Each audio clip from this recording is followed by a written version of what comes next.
ladies and gentlemen. Jay Peckham has left the building.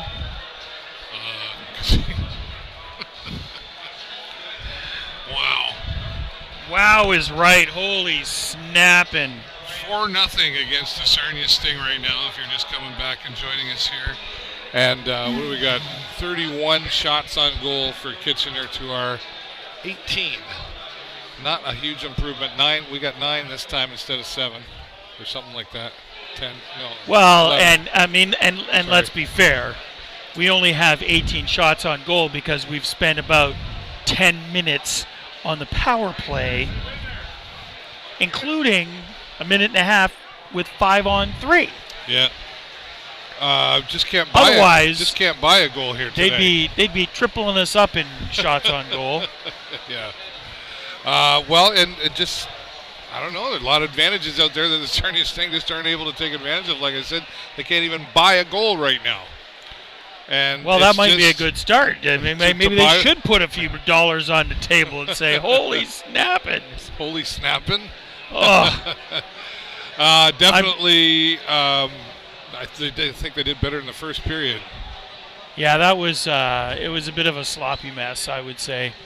I mean, one of the things that I see when we get sloppy like this, there's 2 things that I think are noticeable for me. One is our line changes are disastrous. Well, you've been saying that for a while. And today, like that second period was terrible. Yeah. You know, we're leaving guys, and we're hanging.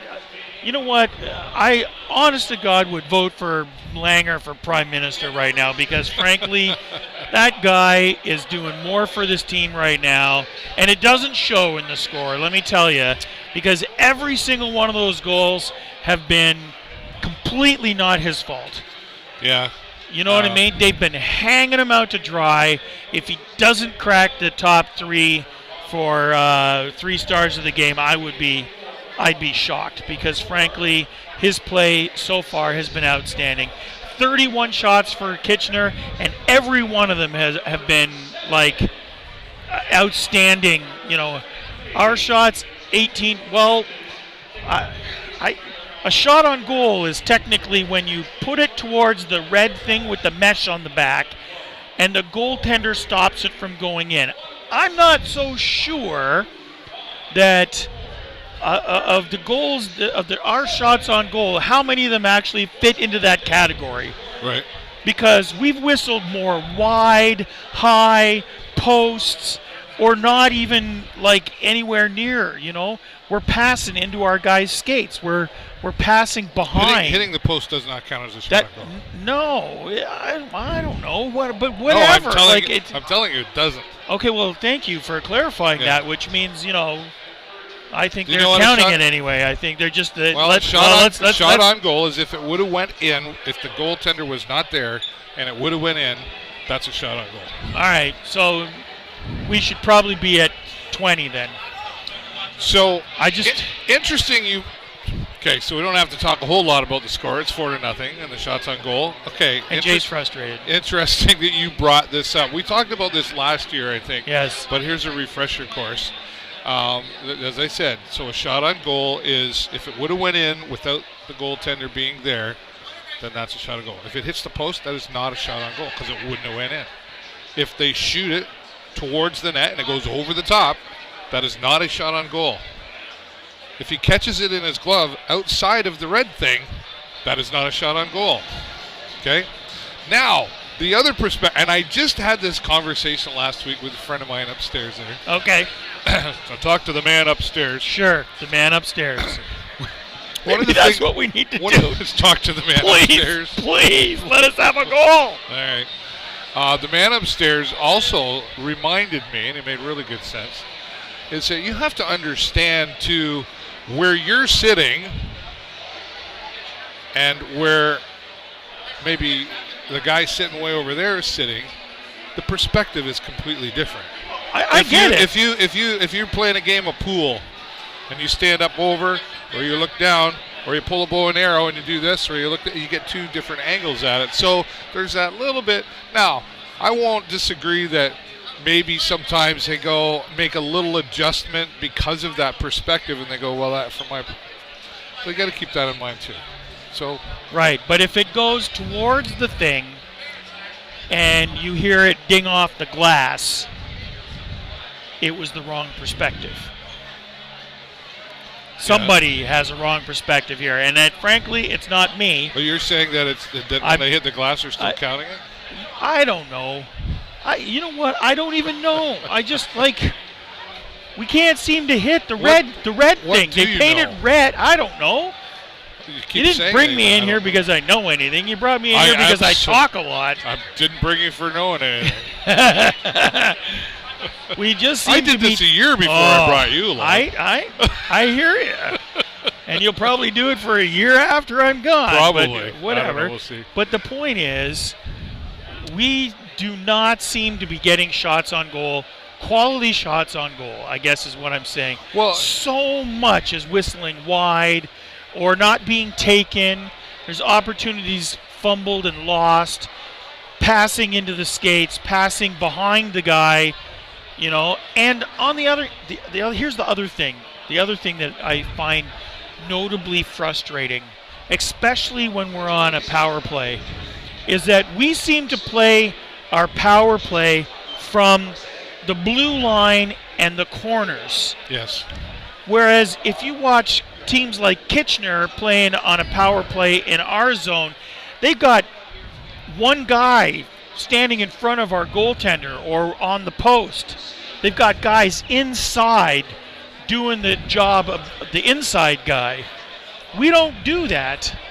And it frustrates me. Why is there not somebody there ready for a rebound, or somebody on the post, or somebody running interference trying to screen the goaltender from seeing a shot whistling? We don't do that. We play. I can tell you that if you look at probably where we're shooting from right now, we have not broken the top of the circle yet. Well, I think it's interesting you talk about that, because also what I'm seeing there too is, are they afraid to shoot the puck because because sometimes you shoot the puck not always with the intent to score.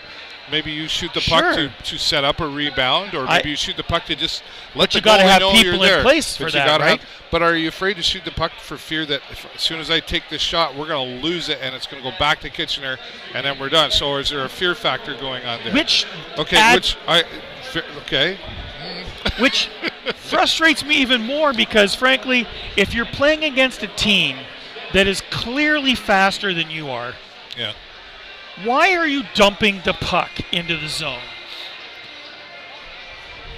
Somebody explain the strategy behind that to me, because I don't get it. There's something else that I hear. We're dumping and turning it over almost every time. Something that I hear out there, and I've actually seen this conversation in the Sting Nation as well, and it was quite a heated discussion at one point, was that people are yelling out, shoot it, shoot.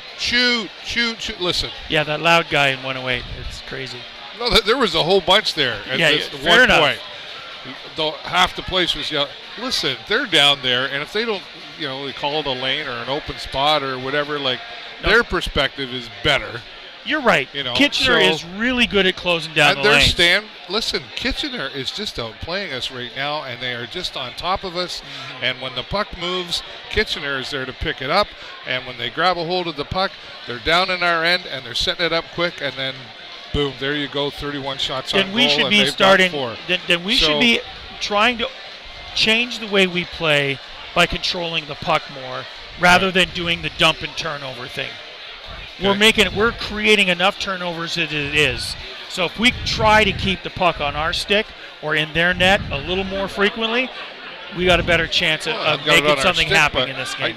We got to get some more shots going there, right? We got to let them know that we're there. And we got to pick up those line changes. Pick up the line changes. And if you're done, get off the ice. And they got a great goalie in there too on Kitchener's 100%. Side as well. He's doing a great job. He's doing what he's supposed to be doing, right? Langer's still better. They're keeping the shots on goal down, and they're not letting any in. Yeah. So there you go. Corinder watching all the way from United Kingdom. Hello, Corinder. He says, wow, so they're not doing good. No. No. It's not been a good 40 minutes of hockey. No. And Dan's pointed out they're the third worst team in the league right now.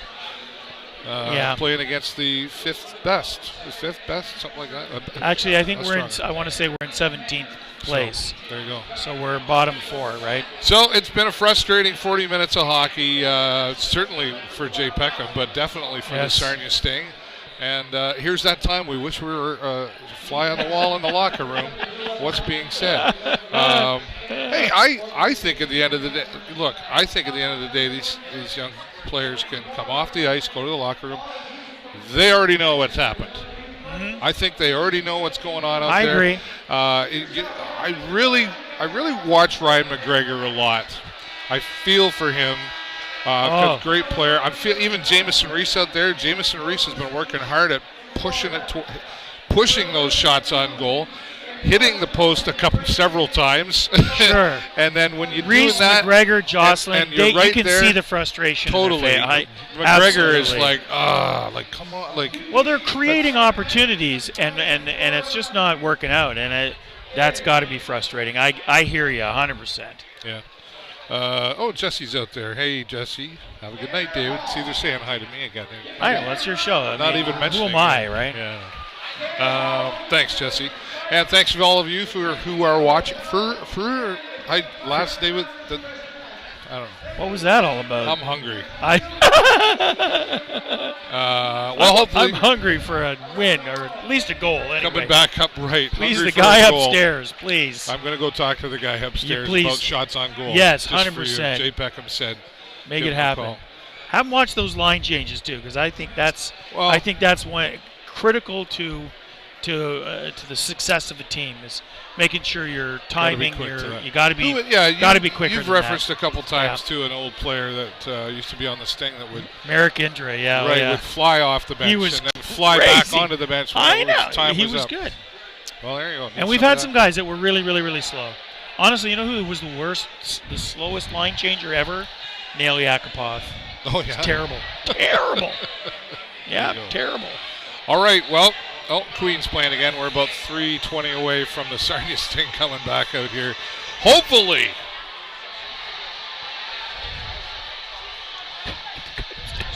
We'll go talk to the guy upstairs. There we go.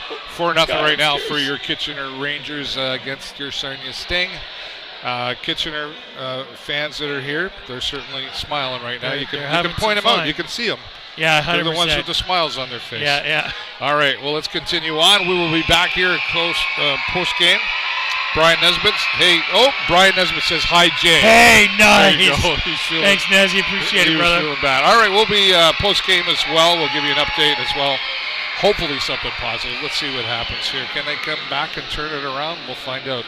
For the show live on location once again, I'm David Burrows and my friend Jay Peckham. Please stay, please. Talk to you soon.